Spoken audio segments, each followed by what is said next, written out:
Hi everybody, this is Miss Cindy from Nathan Hale Library in the Tulsa City County Library. I am with Kids Read Curious World and we are doing Wild Wild West for the month of May.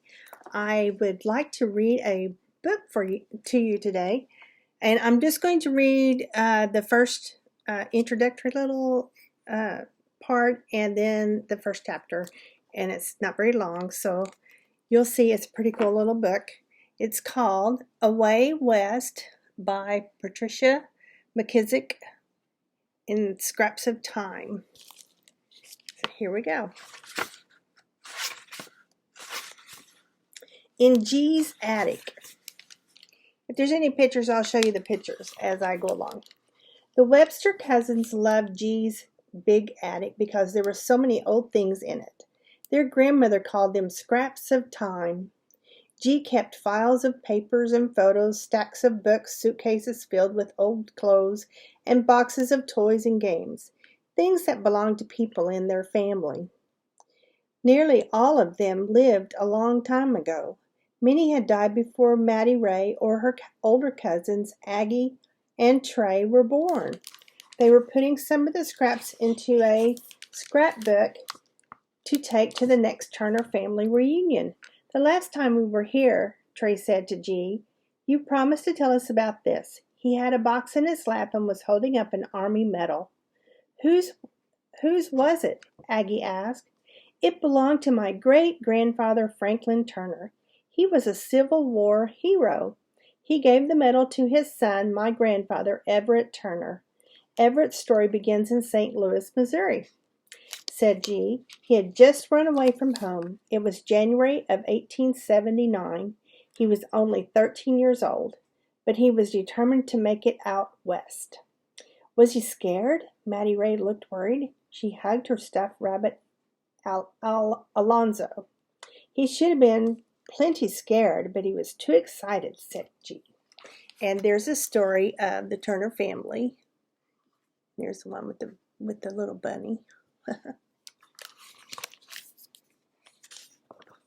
Aggie and Maddie Ray and Trey, and then their grandmother G. Chapter 1, Stowaway. In the cold darkness, Everett sat squeezed between sacks of sugar, cotton, rice, and tea. All around him he heard mice squeaking and scurrying about.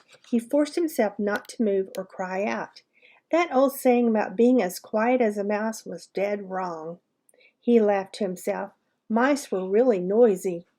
Everett was a stowaway. He was hiding in the hold of a supply boat called the Camel's Back. It was headed up the Mississippi River to St. Louis. He'd slipped on board in Memphis the night before.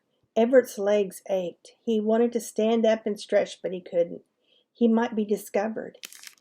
Then he'd be thrown overboard. Or worse, he might get sent back to Pearl, Tennessee.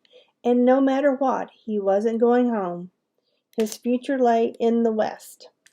That's what the handbill said. Land, opportunity, your future is in the West. All Everett had was 25 cents and his pa's Army medal. But he was heading west toward his future. Everett knew he wouldn't have had the nerve to leave home if his brother Cole hadn't gone first. Cole had joined the Army. His last letter said he was in Texas, heading for New Mexico. He was a sergeant in the 10th Cavalry and had a horse named Jimbo. The 10th Cavalry was all black, but all the officers were white. Their job was to keep peace in Indian Territory. It was a dangerous job. Everett was proud of Cole. It was January now. Everett would turn 14 in July, so he felt older than just 13. Still, you had to be 18 to enlist in the Army. 4.5 years was a long time to wait. But he was determined to leave farming behind, now. He was sick of crop failures. Why couldn't his oldest brother, Gus, understand that? Pa left the farm to us, Gus had said the other night. We don't have to share crop for nobody. We owe it to his memory to make the farm prosper. Gus wasn't happy when Cole left, but Cole was a man and old enough to do as he wished. So Everett was left stuck on the farm, and no matter how hard they worked in the fields, The farm didn't prosper. The land seemed to be cottoned out. Everett was tired of trying. "I hate this place," Everett yelled. "I'm leaving." Gus got angry. "Where to? You always jump into things without thinking and end up in trouble. One day I won't be around to help you. What then?"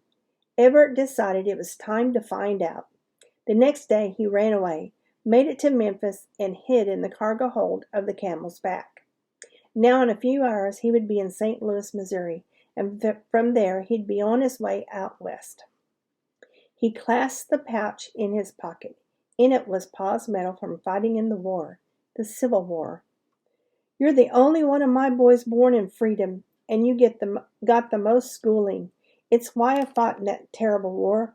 I want you to have this," Pa had said not long before he died. Well, Pa always said being free meant leading the life you wanted, and that was just what Everett aimed to do. Suddenly a mouse scampered across his ankle. Its tiny little claws tickled his flesh. This made his leg jump, and he accidentally kicked over a barrel. The barrel knocked over another, and both hit the bottom of the hold with a crash. "Somebody take a look down there," Everett heard a man say. There was a sound of running footsteps. The hatch overhead opened. Blinding sunbeams burst through the darkness, shedding light on the cargo bay. "Captain Brewer, sir," the crewman shouted, looking down at Everett. "Look at the little mouse I found."